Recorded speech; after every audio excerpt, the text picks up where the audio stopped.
25 जुलैपासून आषाढी एकादशीपासून चातुर्मास सुरू. चातुर्मासात यापैकी एक नियम आवर्जून पाळा. रामकृष्ण हरी मंडळी, श्री स्वामी समर्थ. चातुर्मास 2026. चातुर्मासामध्ये यापैकी कोणताही एक नियम पाळा. श्रीहरी विष्णूंची कृपा प्राप्त होईल आणि तुमची कठीणातील कठीण इच्छा पूर्ण होईल. चातुर्मासात काय करावे आणि काय टाळावे? नमस्कार मित्रांनो, श्री स्वामी समर्थ. आजचा दिवस तुम्हाला खूप छान, सुखाचा, आनंदाचा जावो ही स्वामी महाराजांच्या चरणी प्रार्थना करून आजच्या या व्हिडिओला सुरुवात करूया. मित्रांनो, चातुर्मासामध्ये पाळायचे 40 नियम सविस्तर जाणून घेणार आहोत.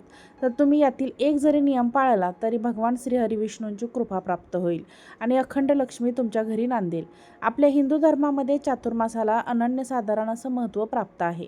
चातुर्मासाचा प्रारंभ 26 जुलै 2026 रविवारी देवशयनी एकादशीपासून सुरू होतो. चातुर्मास समाप्ती 22 नोव्हेंबर 2026 देवउठणी प्रबोधनी एकादशीपासून समाप्त होतो. या काळात भगवान विष्णू योगनिद्रेत असल्याने असे मानले जाते.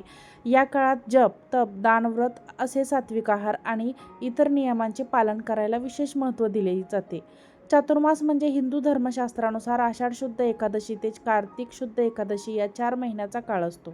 याला चातुर्मास असेही म्हणतात. चातुर्मास म्हणजे 4 महिने, आषाढाचे 20 दिवस, श्रावण, भाद्रपद, आश्विन हे 3 महिने पूर्ण आणि कार्तिक महिन्याचे पहिले 11 दिवस. सर्वसामान्य लोक चातुर्मासात एखादे व्रत करतात तर काही नियम पाळतात. या काळात हिंदू धर्मात अनेक व्रत उपासना केल्या जातात. या काळात हिंदू धर्मात मुंज, पावित्र्य, संस्कार, विवाह, गृहप्रवेश, बुधान इत्यादी शुभ कामे केली जात नाहीत. तर यंदा चातुर्मासात यापैकी एक नियम तुम्ही अवश्य पाळा. 1. गणपतीला दररोज लाल फूल म्हणजेच तुम्ही जास्वंद देखील अर्पण करू शकता. या देखील नित्यनियमाने तुम्ही पाळू शकता. 2. चातुर्मासात 4 महिने दररोज तुळशीसमोर हळदीचे स्वस्तिक काढावे. 3. चातुर्मासाच्या काळात 4 महिने दररोज महादेवाच्या पिंडीवर दूध आणि दह्याने अभिषेक करावा. 4. चातुर्मासात 4 महिने दररोज शक्य असल्यास तुळशीसमोर तुपाचा दिवा अवश्य लावावा. 5. चातुर्मासात काही लोक 4 महिने एकच वेळ जेवण करतात आणि काही जण तामसिक भोजनाचा त्याग करतात. 5. चातुर्मासात प्रत्येक मंगळवारी आणि शुक्रवारी एखाद्या सुवासिनीची स्त्रीची म्हणजे सौभाग्यवती स्त्रीची नित्य नियमाने ओटी भरावी. 6.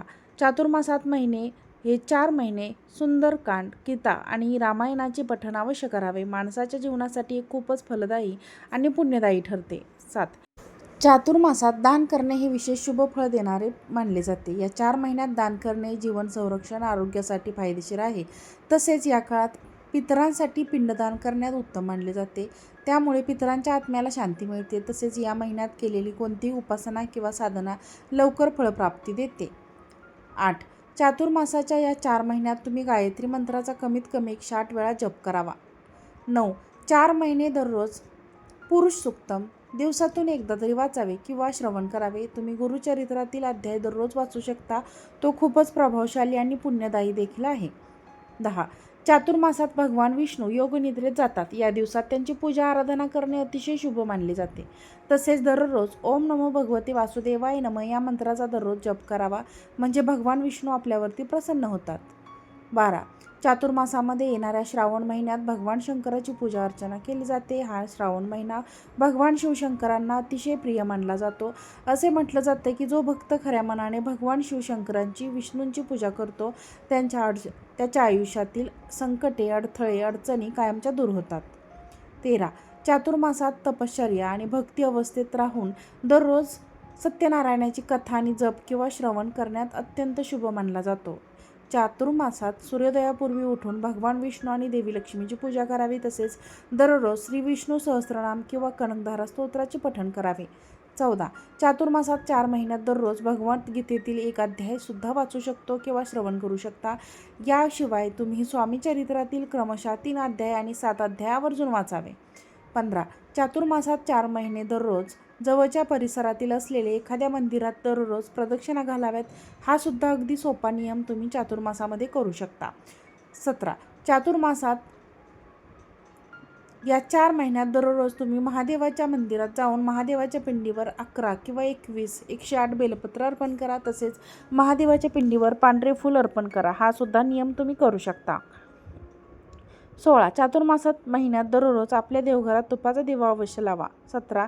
4 महिने दररोज घरातील देवांना नैवेद्य दाखवा. तसेच गाईला सुद्धा घास द्या. 18 4 महिने दररोज विद्यार्थ्यांनी गणपती अथर्वशीर्षाचे पठण अवश्य करावे.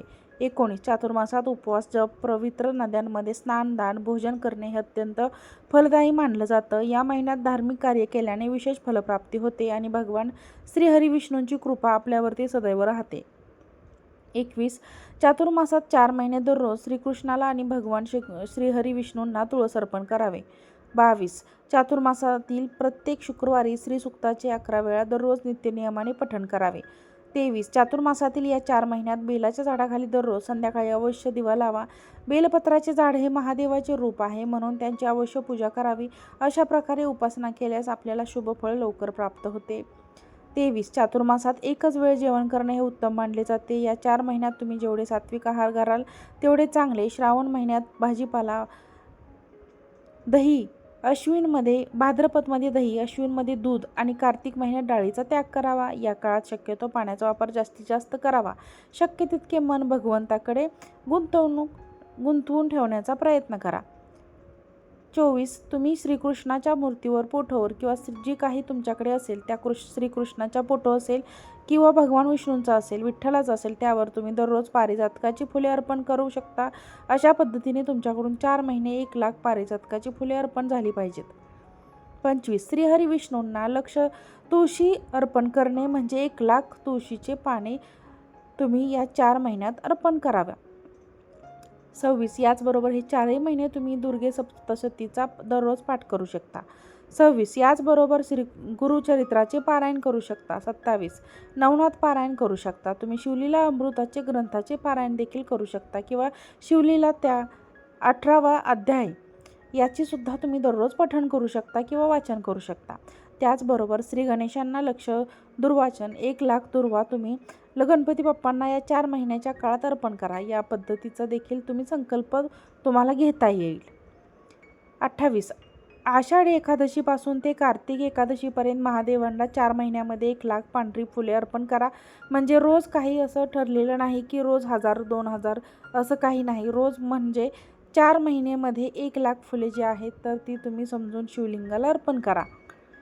29 बरेच जण कांदा, लसूण, वांगे हे 4 महिने सोडतात आणि कांदा, लसूण न टाकता जे काही पदार्थ बनवता येतात तर ते पदार्थ खातात. काही भाज्या, वरण यामध्ये कांदा, लसूण वापर केला जात नाही. 29 याशिवाय चातुर्मासात तुम्ही दानधर्म करू शकता. आपल्या पितरांच्या नावे दानधर्म करू शकता किंवा तुम्ही या 4ही महिन्यामध्ये एखाद्या गरजू व्यक्ती असेल, एखाद्या मंदिरामध्ये रोजच्या रोज सुद्धा देऊ शकता.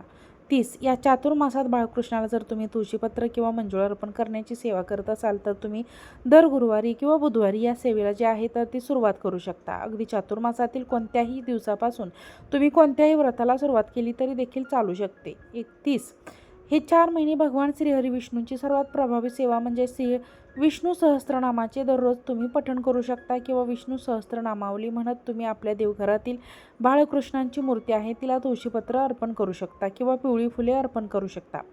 31 याचबरोबर तुम्हाला जे काही पारायण करण्याची इच्छा आहे, जे काही स्तोत्रमंत्र पठण करण्याची इच्छा आहे पण काही अडचणीमुळे ते करणे शक्य होत नसेल तर तुम्ही या चातुर्मासात संकल्प घेऊन 4 महिने तुम्ही ती सेवा करू शकता. संकल्प आषाढी एकादशीला घेण्याचं झालं नाही तरी हरकत नाही. तुम्ही कोणत्याही दिवशी कोणत्याही वारी या चातुर्मासात सेवेचा संकल्प करू शकता. 32 याचबरोबर 4 महिन्यामध्ये जे व्रत उपासना केली जाते तर त्यामध्ये तुम्हाला हे उपाय केले जातात. अशी काही शुभ कार्य आहे जे चातुर्मासात केले जात नाहीत. यापैकी पहिला म्हणजे 4 महिन्यामध्ये मुंज केली जात नाही, लग्न यज्ञ केले जात नाहीत आणि गृहप्रवेशसुद्धा केला जात नाही. 34 तुम्ही स्वतःचे घर घेतलं असेल आणि त्या गृहप्रवेश करण्याचा विचार करत असाल तर तुम्ही आषाढी एकादशीपासून ते देव उठणे एकादशीपर्यंत नवीन घरामध्ये वास्तुशांती किंवा गृहप्रवेश करू शकत नाही. तुम्हाला थोडासा थांबावं लागेल. 38 अशा प्रकारे चातुर्मासातील या नियमांचे पालन केल्यास आपले आरोग्य सुधारेल, मानसिक पीडा नाहीशी होईल, सर्व इच्छा आकांक्षा पूर्ण होतील, सर्व प्रकारच्या पापांचा नाश होईल. अशा प्रकारच्या मानसिक दृढता प्राप्त होते. तसेच आपल्या पूर्वजांचे आशीर्वाद प्राप्त होतात. त्याचबरोबर त्यातून 4 महिने या विष्णूंच्या या प्रकारच्या नियमांचे पालन केलेस भगवान विष्णू व शिव यांची कृपा प्राप्त होते. जीवनात आनंद, सुख, समृद्धी यांची वाढ होते आणि तुमच्या जीवनामध्ये त्या समर्पण यांची भावना वाढते. मित्रांनो, वरील व्हिडिओ तुम्हाला आवडला असेल तर व्हिडिओला लाईक करा, चॅनलला सबस्क्राईब करा आणि हा व्हिडिओ शेअर करा. आजचा व्हिडिओ पाहिल्याबद्दल तुम्हा सर्वांचे मनापासून धन्यवाद. श्री स्वामी समर्थ.